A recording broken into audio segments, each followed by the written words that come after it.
ওটসটা add করতে oats itself খুবই একটা কমপ্লেক্স কার্বোহাইড্রেট এবং এটা মোটামুটি মানে ভাঙতে খুব বেশি সময় লাগে এবং যারা আমরা ওটসকে অবস্থা তারা জানি যে ওটস খেলে কী পরিমাণ পেট ভরাবে।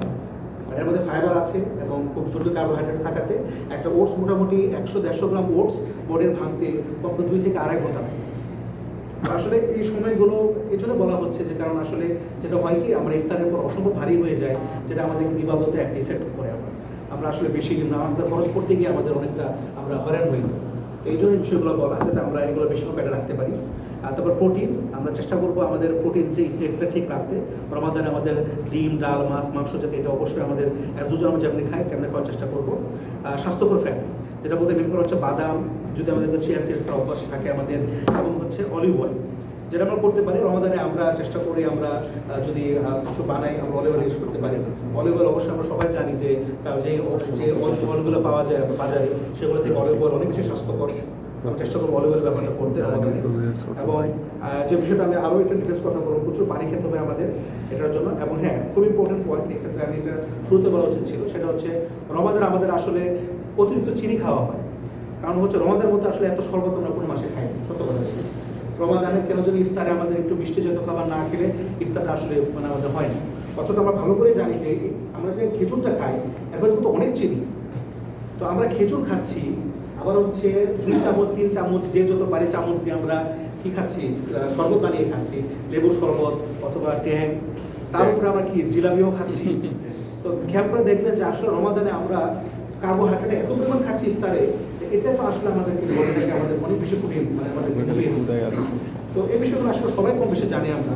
তবু রিমাইন্ডার, কারণ আমি নিজেও যত বলি আমার পক্ষে আসলে রমাদানে চিনি ছাড়া শরবত খাওয়া সম্ভব না, এটা আমরা ভালো করে জানি, ঠিক আছে। কিন্তু আলহামদুলিল্লাহ সৌদি আরবে ভালোভাবে কিছু রিপ্লেসমেন্ট আছে, যেমন হচ্ছে কি আপনার লাবানটা কিন্তু আসলে চিনি ছাড়া কিন্তু খেতে ভালোই লাগে। আপনি যদি বলেন যে আমি রমাদানি ইফতারে আমি কোনো শরবত খাবো না, আমি রমাদানে প্রতিদিন আমি এখন লাবান খাবো, এটা কিন্তু সম্ভব। হয়তো প্রথমে 1-2 দিন খারাপ লাগবে, 2য় দিন কত করা সম্ভব। অথবা আমরা চাইলে লাবানের ভিতরে আমরা ট্যাং মিক্স করে খেতে পারি, শুধু ট্যাং কিন্তু একটু চিনি দেওয়া থাকে, কিন্তু এটা কিন্তু পরিমাণে কম, আমরা এক্সট্রা কোনো চিনি খাচ্ছি না, তাই না? যেমন আমরা কিন্তু যে রোয়াবজা কিন্তু এখানে অ্যাভেলেবল, ট্যাংয়ের সাথে কিন্তু রোয়াবজা অনেক মজা লাগে। আমি জানি না অনেকে খেয়েছেন কিনা, ট্যাংয়ের সাথে 1-2 ফোঁটা রোয়াবজা অনেক বেশি জিনিসটা টেস্ট করে দেয়। তো আমার বলার যে পয়েন্ট হচ্ছে যে আমরা অ্যাডেড সুগার কিছু খাবো না, এটা হচ্ছে একটা নসিহত থাকবে সবার জন্য। এবং একটা বিষয় যে আসলে এটা যদিও আমার গবেষণা বলছে যে রমাদানের সবচেয়ে ভালো ব্যায়ামের সময় হচ্ছে সে ইফতারের আগে 1-1.5 ঘন্টার হাঁটা, 45 মিনিটসের হাঁটা অনেক বেশি উপকারী। যেহেতু আমাদের তখন অলরেডি আমরা একটা বার্নিং ফ্যাট ফেজে থাকি, মানে এটা আসলে টাফ হয়ে যায়, বাট আমরা তবু এটা গুরুত্ব আলোচনা করবো। তো উপসংহারে বলতে পারি রমাদানের ওজন নিয়ন্ত্রণ এবং সুস্থ থাকার জন্য আমরা টার্গেট করবো আমরা 1800 থেকে 200 ক্যালোরির মধ্যে খাওয়ার চেষ্টা করব। এবং এটার জন্য আমরা অতিরিক্ত মিষ্টি, তেলে ভাজা জিনিস, ফাস্টফুড এগুলো এড়িয়ে যাওয়ার চেষ্টা করব। এবং আমরা পর্যাপ্ত পানি এবং সুষম খাবার এগুলো রাখার চেষ্টা করব। এখন আসে সেহরির ব্যাপারটা। আমরা আসলে ইফতারে যা খাই এটা সারা বছর খাই না, আবার সেহরি যে জিনিসগুলো খাই এগুলো হচ্ছে আমাদের রাতের খাবার বা দুপুরের খাবারের রিপ্লেসমেন্ট। এই জন্য আমি আসলে ক্যালোরি ওয়াইজ আমি একটা সবাইকে ধারণা দিতে চাচ্ছি যে আসলে আমরা নর্মাল ডেতে যা খাই আমরা কেন সেহরিতে সেম খাবারটাই খাবো আমরা, কিন্তু আমরা একটু মানে পরিমিত খাবো, আমরা একটু ওজনটা মেনটেন করার জন্য আমরা একটু নির্দিষ্ট পরিমাণে করার চেষ্টা করি। তো যেমন বলবো যে ভাত, আমরা সাধারণত সবাই রাইস কুকারে আমরা খাবার খাই, আমরা চেষ্টা করবো সেহরিতে 1 পটের বেশি ভাত রান্না না করতে। আসলে ভাত রান্নাটা এটা অনেকটা বিষয়টা ব্যান্টাম।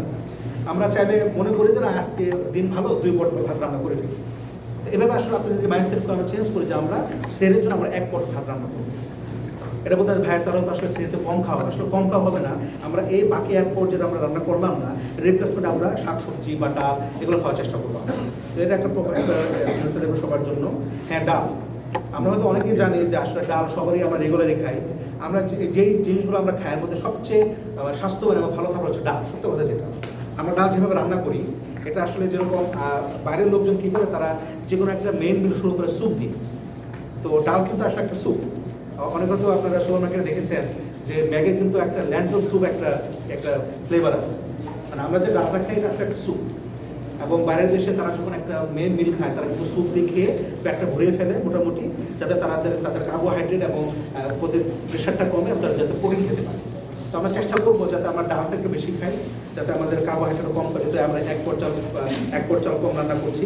আমরা চেষ্টা করবো সেহরিতে মুরগির মাংস অথবা মাছ অথবা ডিম রেগুলার রাখতে, সাধারণত রাখি, জাস্ট রাখি যেহেতু আমাদের প্রোটিন ইনটেকটা ইম্পর্টেন্ট। হ্যাঁ, আরও কিছু নতুন খাবারের কথা বলবো যেটা আসলে সেহরিতে রাখলে এটা আমাদের সারাদিনের জন্য আমাদের ডিহাইড্রেশন, আমাদের ব্রত থাকাটা মোটামুটি নিশ্চিত করবে, সেটা হচ্ছে টক দই। আমরা চেষ্টা করবো সেহরিতে টক দই রাখতে। খুবই ইম্পর্টেন্ট। এখন হয়তো অনেকে আমরা টক দই খাই, বাট টক দই অনেক শুধু খেতে ভালো লাগে না, অনেকে আবার চিনি অ্যাড করি। আমি এটা করবো না, এর পরিবর্তে যেটা করবো আমরা টক দইয়ের সাথে আমরা হচ্ছে সালাদ কেটে দেবো, আমরা একটু শশা কেটে দেবো, টক দইয়ের মধ্যে আমরা হচ্ছে একটু বিট্রোকন দিব। টক দই থেকে আমরা রায়তা, যেটা আমরা অনেক পাকিস্তানে খেয়ে থাকি, রায়তা বানিয়ে খাবো। তাহলে হবে কি, এটা আমাদের কিছু অভ্যাসগত পরিবর্তন করবে এবং এই খাবারটা পেটকে অসম্ভব ঠান্ডা রাখে। যখন দেখবেন রায়তাটা কেন বিরিয়ানিতে দেওয়া হয়, বিরিয়ানি গরম খাবার, এই গরমটাকে প্রশমিত করার জন্য কিন্তু টক দইটা সাধারণত দেওয়া হয়।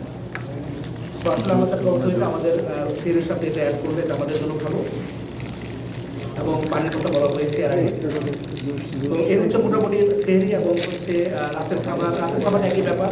রাতের খাবারের ক্ষেত্রে সবার ক্ষেত্রে রিমাইন্ডার যেটা, সেটা হচ্ছে যে রাতের খাবারটা আমরা শুধু এই জন্যই খাবো যদি আমরা ক্ষুধা লাগে। আমরা যদি সেহরিটা ভারী খাই, রাতের খাবারটা হচ্ছে আমরা স্কিপ করতে পারি, অথবা রাতের খাবারের সময় আমরা 2 মুঠো বাদাম বা টক দই, ঠিক না, এই খাবারগুলো কি আমরা চেষ্টা করবো রাতে যাতে আমাদের ভারী খাবারটা আমরা না খেতে পারি। রাতের খাবার যদি আমরা আসলে না খেয়ে, সেই ক্ষেত্রে আমাদের আসলে ইফতার সেহরিতে আমরা যদি একটু ভারীও খাই, আসলে এটা আমাদের ওজনে কিন্তু খুব একটা পার্থক্য করবে, যেভাবে আমরা আমাদেরকে ঠিক রাখার চেষ্টা করবো ইনশাআল্লাহ। আচ্ছা, তো ইফতারের ক্ষেত্রে কিছু গুরুত্বপূর্ণ টিপস দেওয়ার চেষ্টা করবো, এটা সেটা হচ্ছে ইফতারিতে পানি। আমাদের একটা অভ্যাস আছে অনেকেরই, আমরা করি কি, ইফতারে আমরা অনেকটা স্ট্রেস ইটিং করি। সেটা হচ্ছে প্রচণ্ড ক্ষুধা লাগে, আমরা শরবত খাই, ছোলা খাই, মুড়ি খাই, ভাজা পোড়া খেয়ে ফেলি, খেয়ে মনে হয় মাগের নামাজ খুব কষ্ট হয়ে যায়। তো আমি এবার থেকে আমি নিজেও এই প্র্যাকটিস করার চেষ্টা করব। আমি চেষ্টা করব ইফতারের আজানের পর শুধুমাত্র পানিযুক্ত খাবার খেয়ে নামাজে চলে যেতে। এই অভ্যাসটা আমি আরবদের কাছে দেখেছি, তারা কিন্তু আমাদের মতো ইফতারে ভারী খায়, কিন্তু আমাদের মতো নামাজের আগে খায় না, তারা ঠিক নামাজের পরে খায়।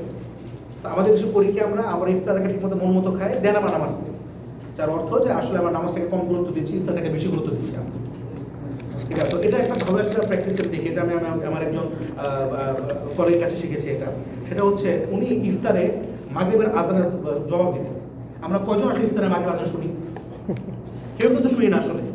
সবাই তখন ইফতারে এতটাই মশগুল থাকি, আজানের সময় শুধু আজানটা হতো, খেজুর খেতে, পানি খেতে, উনি কিছু খাইতেন না, উনি বসে বসে আজানের এই দিতেন, উত্তর দিতেন।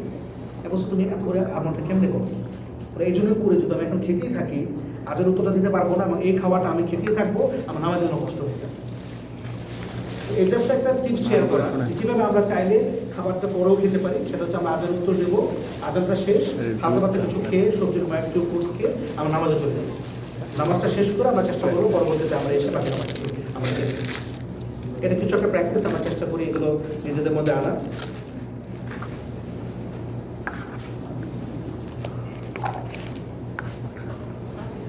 ওকে, এখন আসি মোস্ট ইম্পর্টেন্ট পার্ট। এটা আমি বরাবরই আমাদের নতুন পুরাতন পত্রটা ভাইকে আমরা নষ্ট করার চেষ্টা